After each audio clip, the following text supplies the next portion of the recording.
جس میں مہاراشٹر سے 87، کیرلا سے 60، اتر پردیش سے 57، جموں و کشمیر اور کرناٹک سے 51، گجرات سے 38، مدھیہ پردیش سے 33، تلنگانہ سے 30، تمل ناڈو سے 28، دہلی سے 15، راجستھان اور آندھرا پردیش سے 11، مغربی بنگال سے 8، بہار سے 6، اتراکھنڈ سے 5، آسام اور چھتیس گڑھ سے 2، جھارکھنڈ، ہریانہ، اڑیسہ، پنڈیچیری، پنجاب سے 1 عازمین منتخب ہوئی ہیں۔ منتخب شدہ عازمین کی list Hajj committee of India کی ویب سائٹ پر دستیاب ہے۔ حج کمیٹی آف انڈیا کے CEO doctor Liaquat Ali آفاقی IRS نے قراندازی میں منتخب تمام خوش نصیب خاتون عازمین حج کو مبارکباد پیش کرتے ہوئے اپیل کی ہے کہ آج ہی سے آپ ذہنی طور پر اپنے آپ کو اس مقدس سفر کے لیے تیار کر لیں اور سطح پر منعقد شدنی حج تربیتی پروگرام میں ضرور شرکت کریں تاکہ دوران حج تمام دشواریوں سے محفوظ رہ سکیں۔ ہندوستان کے معروف صحافی و نیشنل ہیرالڈ کے چیف ایڈیٹر ظفر آغا کا انتقال ہو گیا۔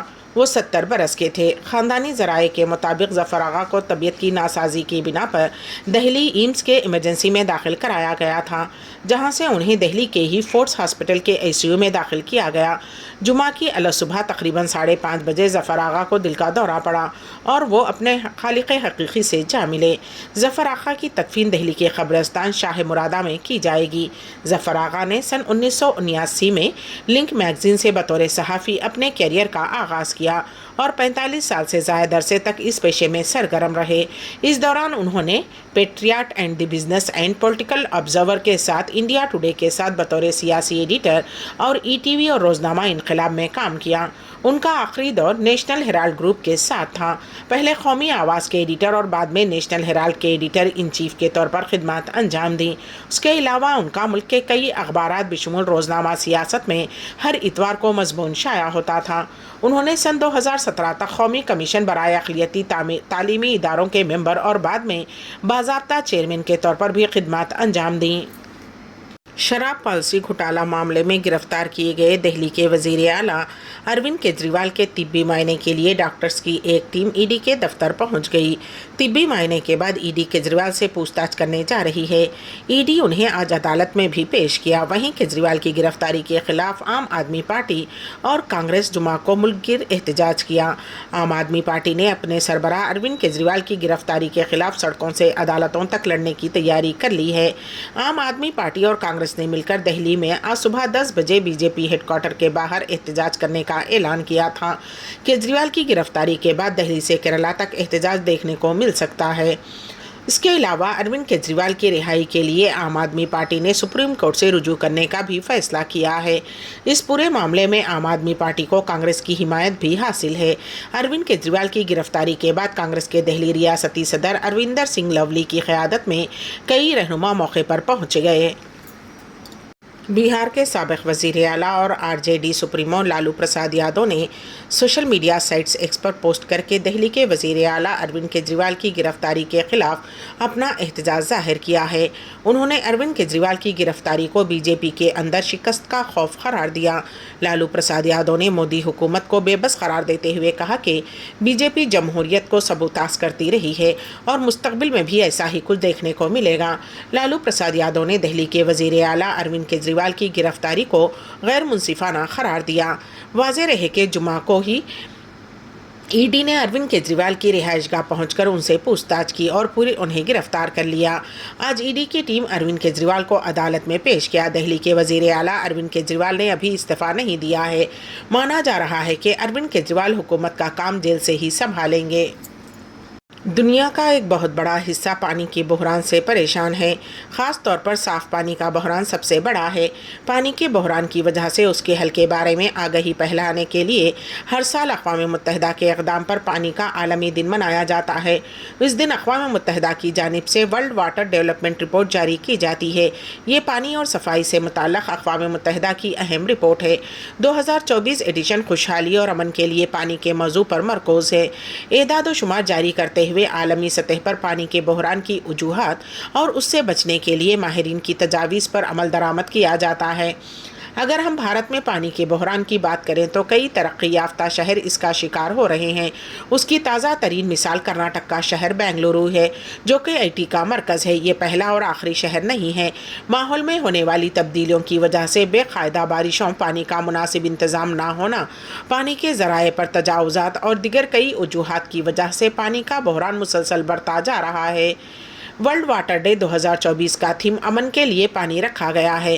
جب ہم پانی پر تعاون کرتے ہیں تو ہم ایک مثبت اثر پیدا کرتے ہیں۔ ہم آہنگی کو فروغ دینے، خوشحالی پیدا کرنے اور مشترکہ چیلنجوں کے لیے لچک پیدا کرنے کے لیے ہمیں اس احساس پر کام کرنا چاہیے کہ پانی صرف ایک وسیلہ نہیں ہے جس کا استعمال اور مقابلہ کیا جائے۔ یہ ایک انسانی حق ہے جو زندگی کے ہر پہلو کا ایک اہم حصہ ہے۔ پانی کے اس عالمی دن پر ہم سب کو پانی کے لیے متحد ہونے اور امن کے لیے پانی کا استعمال کرنے کی ضرورت ہے، جو ایک مزید مستحکم اور خوشحال کل کی بنیاد رکھیں گے۔ ریاست مہاراشٹر کے ناسک اسٹیشن کے قریب آج سائے پہر 3 بجے کے قریب ممبئی گورکھپور گولڈن ایکسپریس کے SLR لگیج کوچ میں زبردست آگ بھڑک اٹھی۔ آگ لگتے ہی ٹرین کو روک دیا گیا اور مسافر نیچے اتر گئے۔ فوری طور پر ملی اطلاعات کے مطابق اس حادثے میں 2 بوگیوں کو نقصان پہنچا۔ ریلوے حکام کے مطابق آگ کی شدت کے باوجود مسافرین کو کسی بھی قسم کا نقصان نہیں پہنچا۔ تمام مسافرین محفوظ ہیں۔ بعد ازاں ان کوچز کو ٹرین سے الگ کر دیا گیا اور ٹرین وہاں سے گورکھپور کے لیے روانہ ہو گئی۔ اسرائیلی فورسز نے ایک مرتبہ پھر فلسطینیوں کو مسجد اقصیٰ میں نماز جمعہ ادا کرنے سے روکنے کے لیے جگہ جگہ بڑی تعداد میں فوج کو تعینات کر دیا۔ فوجیوں نے مسجد کی طرف جانے والی قلندیہ، زیتون اور بیت الحم چوکیوں کے آس پاس اپنے فوجیوں کی تعداد میں بہت زیادہ اضافہ کیا ہے۔ مسجد اقصیٰ کے احاطے اور آس پاس میں سینکڑوں فوجیوں کو تعینات کیا گیا ہے۔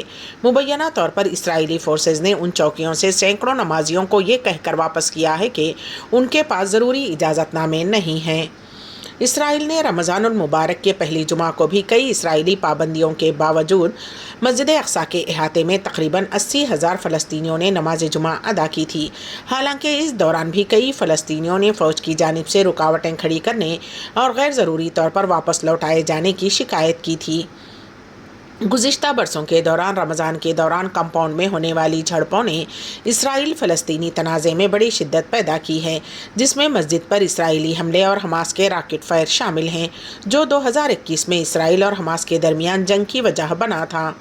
مغربی کنارے کے فلسطینیوں کی شہر تک رسائی 55 سال سے زیادہ عمر کے مردوں، 50 سال سے زیادہ عمر کی خواتین اور 10 سال سے کم عمر کے بچوں تک محدود تھی۔ تمام زائرین کو اسی دن علاقے میں واپس آنا تھا۔ اسرائیل نے تمام زائرین سے موبائل اپلیکیشن کے ذریعے خصوصی اجازت نامہ حاصل کرنے کا مطالبہ بھی کیا تھا۔ پچھلے سالوں میں خواتین پر عمر کی کوئی پابندی نہیں تھی اور بزرگ نمازیوں کو آن لائن پرمٹ کے لیے درخواست دینے کی ضرورت بھی نہیں تھی۔ سعودی عرب فرقہ وارانہ کشیدگی اور تنازعات کے خاتمے کی ضرورت ہے، مکہ کانفرنس کی دستاویز۔ پیش ہے اس سلسلے میں ہمارے نمائندے کین واصف کی رپورٹ۔ رابطہ عالم اسلامی کے تحت مکہ مکرمہ میں منعقد شدنی عالمی کانفرنس کے شرکاء نے فرقہ وارانہ کشیدگی و تنازعات پر قابو پانے کی اہمیت پر زور دیا ہے۔ سرکاری خبر رساں ایجنسی SPA کے مطابق شاہ سلمان بن عبدالعزیز کی زیر سرپرستی 2 روزہ مکہ کانفرنس میں اسلامی ممالک کے مختلف مکاتب فکر و مسالک سے تعلق رکھنے والے علماء، دانشوران و مفکرین نے شرکت کی۔ شرکاء نے متفقہ طور پر کانفرنس کو وقت کی اہم ضرورت قرار دیتے ہوئے اسے مکہ دستاویز کا تسلسل قرار دیا، جو مئی 2019 24 رمضان 1440 ہجری کو مکہ مکرمہ میں منعقد ہوئی تھی۔ دستاویز پر تمام علماء نے دستخط کیے تھے۔ شرکاء نے کانفرنس کے اختتام پر مشترکہ دستاویز جاری کی، جس میں فرقہ وارانہ کشیدگی پر قابو پانے اور اسے ختم کرنے کی اہمیت پر زور دیا گیا۔ شرکاء نے اس عزم کا اعادہ کیا کہ لا حاصل بحث سے اجتناب برتا جائے، جس سے اتحاد کو نقصان پہنچنے کا اندیشہ ہو۔ مکہ دستاویز میں اس بات کی مکمل تائید کی گئی کہ دنیا بھر کے مسلمان ملت واحد ہیں۔ وہ ایک رب کی عبادت کرتے ہیں، ایک کتاب کی تلاوت کرتے ہیں، ایک نبی کریم کے پیروکار ہیں۔ یہی ان کا اہم قدر مشترک ہے، خواہ وہ کہیں بھی ہوں، ان کا قبلہ ایک ہی ہے۔ مسلمانوں کے اتحاد کے حوالے سے زور دیا گیا کہ اہل اسلام کا اتحاد ایک مذہبی فریضہ ہے جو ملت کے لیے انتہائی اہم ہے۔ دستاویز میں کہا گیا کہ مسلمان علاقائی اور بین الاقوامی سطح پر منصفانہ مقاصد کی حمایت کے لیے متفق ہیں اور نسل کشی کے جرائم کا مقابلہ کرنے کے لیے فلسطینی عوام کی استقامت کو سراہتے ہیں۔ وہ ان کی مستقل مملکت کے قیام کی کوششوں کو سراہتے ہیں جس کا دارالحکومت بیت المقدس ہے۔ اس بات پر بھی زور دیا گیا کہ اسلامی تشخص میں ہر مسلمان کے عقیدے کی نمائندہ ہے جس کے لیے غیر اسلامی ممالک میں اپنے حقوق کی حفاظت کی ضرورت ہے۔ کانفرنس میں اس بات پر اتفاق کیا گیا کہ سالانہ بنیادوں پر اس دستاویز کے مندرجات میں عمل درآمد کو یقینی بنانے کے لیے کانفرنس کا باقاعدگی سے انعقاد کیا جائے تاکہ باہمی ہم آہنگی کے عمل کو مستحکم بنایا جا سکے۔ اس حوالے سے اسلامی مکاتب فکر کے درمیان رابطہ کمیٹی کے نام سے ایک کمیٹی تشکیل دینے کا مطالبہ بھی کیا گیا۔ روس اور یوکرین کے درمیان 2 سال سے جنگ جاری ہے۔ دریں اثنا روسی فوج نے جمعرات کی رات میں یوکرین کے دارالحکومت کیف پر زبردست میزائل حملہ کیا جس میں زیادہ ہلاکتیں تو نہیں ہوئی لیکن کئی رہائشی عمارتوں اور صنعتی و توانائی تنصیبات کو سب سے زیادہ نقصان پہنچا ہے۔ یوکرین کا کہنا ہے کہ رات بھر روسی فضائی حملوں کی زبردست لہر میں کم از کم 2 افراد ہلاک اور 14 دیگر زخمی ہو گئے ہیں، جبکہ یوکرین کی فضائیہ کا کہنا ہے کہ اس نے روس کی طرف سے داغے گئے 151 میزائلوں اور ڈرونز میں سے 92 کو مار گرایا، جبکہ ایک اہلکار نے اس کو جنگ کے آغاز کے بعد سے توانائی کے بنیادی ڈھانچے پر سب سے بڑا حملہ قرار دیا ہے۔ یوکرین کے صدر ولادیمیر زیلنسکی نے سوشل میڈیا پوسٹ میں فائر فائٹرز کی جلتی ہوئی عمارتوں کو بجھاتے ہوئے ایک ویڈیو شیئر کی اور لکھا کہ کیف پر روس کا نیا میزائل حملہ جس میں ہوا سے مار کرنے والا بیلسٹک میزائل بھی شامل ہے۔ اس حملے میں لوگ زخمی ہوئے اور وہ سبھی ضروری امداد حاصل کر رہے ہیں۔ امریکی وزیر خارجہ انٹونی بلنکن نے جمعرات کو کہا کہ غزہ کے جنوبی قصبے رفح پر حماس کو شکست دینے کے لیے اسرائیل کا ایک بڑا زمینی حملہ ایک غلطی اور غیر ضروری قدم ہوگا۔ انہوں نے واضح کیا کہ اس حملے سے امریکہ اور اسرائیل کے درمیان تعلقات مزید خراب ہوں گے۔ بلنکن اکتوبر میں جنگ شروع ہونے کے بعد سے مشرقی وسطیٰ کے اپنے چھٹے فوری مشن پر قاہرہ میں اعلیٰ عرب سفارتکاروں کے ساتھ جنگ بندی کی کوششوں اور غزہ کے تنازعات کے بعد کے مستقبل کے بارے میں تبادلہ خیال کے بعد میڈیا سے بات کر رہے تھے۔ انہوں نے کہا کہ حماس کے زیر حراست اسرائیلی ارغمالیوں کی رہائی کے ساتھ فوری طور پر پائیدار جنگ بندی کی ضرورت ہے اور یہ خلیج بالواسطہ مذاکرات میں کم ہو رہی ہے جس میں امریکہ، مصر اور قطر نے ثالثی کے لیے کئی ہفتے گزارے ہیں۔ یہ مذاکرات جمعے کو قطر میں اعلیٰ سطح پر جاری رہیں گے۔ بیٹھ کر اردو نیوز کے اختتام سے قبل دوبارہ سرخیوں پر ایک نظر۔ کویتا کو ضمانت دینے سے سپریم کورٹ کا انکار۔ دانم ناگیندر سکندرآباد لوک سبھا حلقے سے کانگریس امیدوار، کانگریس کے مزید 5 امیدواروں کا اعلان۔ معروف صحافی و نیشنل ہیرالڈ کے چیف ایڈیٹر ظفر آغا کا انتقال۔ ماں بیٹی کا بندوق بردار لٹیرے سے مقابلہ، حیدرآباد میں خواتین کی بہادری کا واقعہ۔ اسی کے ساتھ ہی امبیڈکر اردو نیوز یہیں پر اختتام پذیر ہوتی ہیں، تو دیجیے گا سبیحہ تبسم کو اجازت۔ اللہ حافظ۔